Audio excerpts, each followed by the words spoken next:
Hey, what's up guys? Gons here for the Face Like the Sun channel. So as you guys might have heard, there was a massive hack at Twitter where a bunch of accounts got taken over. The list of names that were hacked include Joe Biden, Elon Musk, Bill Gates, Kanye West, Michael Bloomberg, Jeff Bezos, Apple, Uber, Coinbase, Coindesk, Ripple, Binance, Gemini, Wiz Khalifa, Cash App, and more. But the thing that people need to realize here is that it looks like all of the checkmark Twitter accounts were hacked. And it revealed a couple things. One, that Twitter checkmarked accounts are sitting on different servers than the rest of the people that use Twitter. Now, according to Twitter, they confirmed one thing, which is that the attack wasn't the result of a sophisticated technological vulnerability, nor was each user's account compromised individually. Instead, the company says it was the victim of a coordinated social engineering attack by people who successfully targeted some of our employees with access to internal systems and tools. And according to Michael Borochovsky, the director of software engineering at the cybersecurity company Synopsys, said, quote, given the numerous high-profile Twitter accounts were compromised as part of this attack, accounts that would presumably be protected by multi-factor authentication and strong passwords, it is highly likely that the attackers were able to hack into the back-end or service layer of the Twitter application. And they also believe that this was some kind of social engineering attack. Now, I was going live with Canary Cry News Talk with Basil as this was unfolding, and I actually took a screenshot of Elon's tweet here, and my first initial response was, scam alert, Elon's account was hacked, because if you've been around cryptocurrencies, you know that, hey, I'll send you twice as much Bitcoin as the amount of Bitcoin you send me. That's the modus operandi of every cryptocurrency hacker or scammer. And the thing is, this scammer only got like $100,000. I say only, it's still a lot of money, but considering the fact that they hacked so many huge accounts, they only made out with $100,000. And I feel sorry for those people that actually sent Bitcoin to this address, because if you own Bitcoin and you don't know about this scam, you're not paying attention. Not only that, but if you've been on YouTube recently and you subscribe to cryptocurrency channels, there have been a ton of cryptocurrency scam live streams where they stream, famous people or whatever, and they say, oh, 10,000 Bitcoin giveaway and all this kind of stuff. Just send us your Bitcoin to this address and we'll send you back double the Bitcoin. Ooh, like this one right here. Let's see, $500 million Bitcoin giveaway from the alleged VeChain Foundation. No, this is a scam. I don't know why YouTube allows this kind of thing to continue to happen here, but if you ever see this kind of thing, report it, because these guys need to be taken out. And looky here, this is a interview with Nuggets News, I think, with the Sunny Liu, the guy from VeChain, and same thing. They have a VeChain address, or this is actually, it looks like an Ethereum address, and it says here that, oh, you send 50,000 VeChain, we'll send back 100,000 VeChain. This is a scam. If you ever see any of this, report it. I'll do the reporting right now as I record this. Misleading, spam, scam, fraud, next. This entire live stream is a scam. Please do something about this, YouTube. Too many scammers streaming live on your platform. And the thing that's crazy about Bitcoin is that you can actually see what's inside the wallet. And I talk about this in a Patreon post I made called Something Different, Learning About Bitcoin, Bible Prophecy, and My Crypto Portfolio, where I go over just briefly what Bitcoin's all about and try to explain in layman's terms how the technology works. And I recorded an entire audio for this, but real briefly, I'll just read through a couple paragraphs of this because I think it's worth noting. I said, our money is already digital. They are numbers on a screen, but to access that money, you need to have an account with a bank. All types of personal and private information is required to access your digital dollars. We are unable to just cut and paste our digital dollars because of this computerized centralization. It requires an authorization of the banks to transfer funds. If it wasn't for this centralized authorization, anyone can just cut and paste digital dollars from one account to another, and people will be able to endlessly create digital money out of thin air. But the creation of digital dollars out of thin air is something only central banks can already do. This exclusive ability to do so allows them to maintain control of the entire worldwide monetary system. Remember that the US dollar is the world reserve currency. In other words, it already is a sort of one world currency. If other nations or organizations were able to print dollars out of thin air, the Federal Reserve would lose their power and authority over the entire world economy. Think of the early days of P2P file sharing like Napster. The problem, or the breakthrough, depending on how you looked at it, was that anyone and everyone can just cut and paste digital files of music to share with one another. If I had a Metallica song on MP3, I can share the file with someone else and they would have a copy of that song. It created multiple copies of the music without any authorization. It duplicated the file endlessly, just like how digital money could, in theory, be duplicated endlessly, which is called double spending. What Bitcoin solved was this issue of double spending of the digital currency without a centralized authority. In other words, it created digital scarcity. And I explain more here, and this is the part that's relevant to this hack. I said the thing about the Bitcoin network is that every transaction is publicly verifiable. The public is able to audit transactions. Anyone in the world can go on the Bitcoin Block Explorer, look up a transaction, and see the number of confirmations it has on the network. The further back a transaction goes, starting in 2009, the more confirmations there are. However, you cannot verify who made those transactions or for what purchase or exchange it was made for in the real world. The analogy presented by one Bitcoin proponent, Andreas Antonopoulos, is a series of lockers made out of clear glass. Everyone can see how much money is inside each locker, and everyone can see when money moves from one locker to another one, but no one knows who actually owns those lockers. Actually, you can figure that stuff out, or whether one person owns one locker or several hundred lockers. In this analogy, a single locker is a Bitcoin wallet. A Bitcoin wallet consists of a public key, which is kind of like a locker number, and a private key, a type of PIN code to access the locker. In the case of Bitcoin, a 77-digit PIN. There can be an infinite number of Bitcoin wallets created, and the only way to access the wallet is via a private key. One person can own multiple wallets or just one, and with something called multi-signature wallets, it's even possible for multiple people to own one wallet. This makes Bitcoin pseudo-anonymous, as again, the transactions themselves are public for anyone to see, but the identity of those making the moves are not. And that's really key here. If you look at the address of the hacker here, you can see that there is 12.8625 Bitcoin that was sent or received in this wallet, and they sent out 12.853. And you can see a lot of these transactions going out are unconfirmed, and it's because they're sending just small amounts of Bitcoin to probably, I don't know, hundreds, maybe thousands of wallets, and that's how hackers do it. They basically receive the Bitcoin, and then they send it, they spread that Bitcoin out into just, I don't know, hundreds, thousands of wallets so that it's hard to track, and it makes it more difficult for the authorities to track down.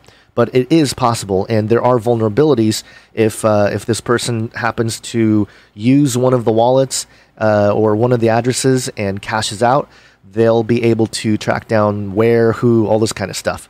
But it takes a lot of resources, and it's definitely a lot harder to do than you'd think. Now again, I was watching this hack or this tweet go out in real time, and I actually posted in my Patreon, did Elon's Twitter account get hacked? Scam alert. And I explained what happened here, and when I was going through it, there was only 1.6688987 Bitcoin in the address, and as I refreshed during the post, it went up to 1.69, so people were sending Bitcoin to this address to the point where there was actually 12.86 Bitcoin sent to this address eventually, and then again, he sent out 12.85, spreading it around a whole bunch of different addresses as he's trying to do here. But let me give you my theory about what this actually was. And this is just my theory, okay? I don't have too many hard pieces of evidence to suggest that this is true per se, but I think it might be some kind of false flag event. And when I say false flag, I mean some kind of misdirection here. Or it's some kind of stress test. Because recently, one of the biggest on-ramps to cryptocurrency, a company called Coinbase, was rewarded a contract by the US Secret Service to use its blockchain analytics software. And they've actually been using it for a couple months here. And it says here that Coinbase says that its analytics software doesn't use any internal customer data. They also claim that the software obtains data only from publicly available or external information. And that's what I'm talking about. Information from the blockchain itself. And if you can identify or connect a wallet address with a real-life person, then you're able to nail down who actually did this. And really, if you think about it, 12.86 Bitcoin in US dollars, that's $117,000, $461.31. That's not that much money. I mean, it's a lot of money, don't get me wrong, But for a hack that was able to take over Bill Gates' account and who else was it? Kanye West and Jeff Bezos. For a hack that big, $117,000 is not that much money. And that's why it makes me think this is something else. I don't think this guy was in it for the money.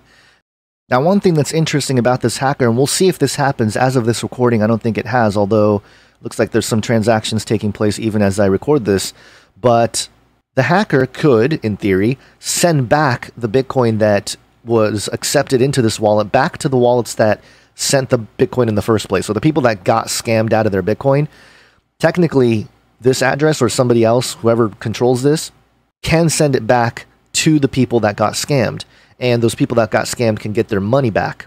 And something to keep in mind here, the format of the Bitcoin address that was used for the hack is BEC32. And BEC32 is something that less than 1% of Bitcoin is stored in. It's otherwise known as native SegWit, and it's the latest step in the address formats. It's even more weight efficient than its predecessor. This means having an even faster transaction speed versus SegWit transactions, better scalability, and even lower fees per transaction. And again, not many people are using it yet, but this person used it, which means they are savvy enough to use the latest format to exist for Bitcoin wallet addresses. So again, my theory here is that this hack, quote unquote, was, number one, maybe a stress test to see how vulnerable the entire Twitter ecosystem is, because this article here from The Guardian talks about how often this type of hack takes place, with Elon given the 666 OK sign there. But I also think this might be one of these false flag tests to see how well some of this type of software program that the Secret Service just got their hands on, to see how well it works. And, you know, it's entirely possible that this was some kind of inside job as a way to find out if their investments, which for whatever reason, this is just so weird to me. According to the records, the Secret Service has finalized a $183,750 contract to use Coinbase Analytics for a 4-year period. $183,000? That's it? I mean, again, that's still a lot of money. But all things considered, a contract with the Secret Service and it's not even $250,000? Just very weird to me. And the fact that this hacker only got, again, 12, a little under 13 Bitcoin out of this whole endeavor. Maybe I've watched too much science fiction or, you know, these hacker movies and shows and stuff. But it's possible that one of these insider people at Twitter were paid a lot of money to do this hack to not only, again, show the vulnerabilities, but also to test how well their surveillance apparatus for Bitcoin works, especially with the latest and most secure Bitcoin address format. And of course, the other part of this that, you know, more people are going to focus on is the political side, and, you know, how politicians are jumping all over this and jumping all over Twitter. And I'm sure there's screenshots of DMs that were sent by these very famous and powerful people. That kind of stuff can surface later in a WikiLeaks type of situation, and all that stuff is also relevant to this. And the last thought here is part of my theory. If we're thinking about the Hegelian dialectic here, you know, I mentioned in my post on Patreon, which you guys can get for, you know, as little as $1 a month. You can jump in there. I'm going to try to post a little bit more there, just because YouTube is basically shutting down the channel.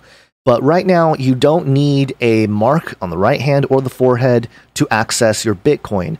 But I think what they're going to try to do, obviously what they're going to try to do, is to create some kind of biometric tie to your identity and make that the pathway to access all of your digital money. And the problem here, though, is that Bitcoin doesn't require any kind of digital authorization by any kind of centralized entity. No government, no bank, no centralized authority is required for you to access Bitcoin. Yes, you know, you need the internet, you know, the EMPs. I address all of that in this post here that I made on Patreon, Something Different, Learning About Bitcoin Bible Prophecy in My Crypto Portfolio, where I share my crypto holdings. And I also recorded a 42-minute audio version of this article because it's pretty long. But it's crazy because I published it on July 14th, and this major hack happens a day after, July 15th, tax day. And I just think it was really relevant to all the stuff that I discussed in this post.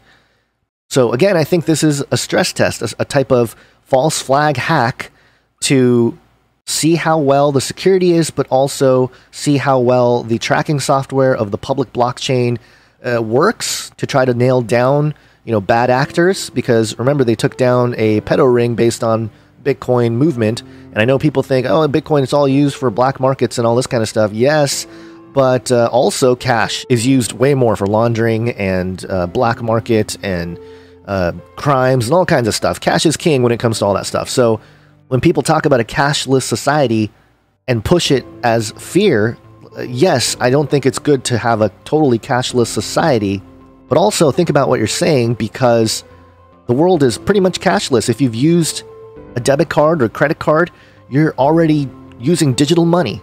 So in any case, I just wanted to share some of my thoughts and theories about this entire situation as it relates to biblical prophecy. Join me on Patreon to get some of those exclusive posts. Again, you can start at just $1 a month to support this ministry and to get some of the information that will eventually go public. But for now, I'm just going to share it with people that are supporting the channel. That's all I have for you guys. Thank you so much. I appreciate you watching this. Have an awesome day. God bless.